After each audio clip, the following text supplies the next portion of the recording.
Abdullah Jaya vlog আজকে ব্লগটা করতেছি।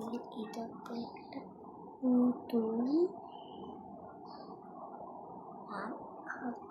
এটা কিছুটা তো আশা করি ব্লগটা করতেছিলাম। তো গাইস, তো ও বড় একটা সবুজ 4 চাকা আর ওই দিকে একটা সবুজ 4 চাকা। তো এই দিকে একটা সবুজ 4 চাকা, উপরে একটা সবুজ 4 চাকা।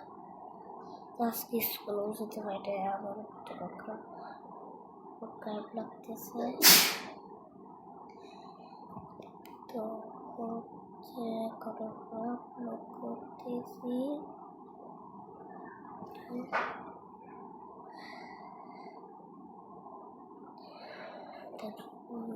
রাস্তা খাবো, রাস্তা খেয়ে আবার ব্লগ শুরু করবো। Bye bye.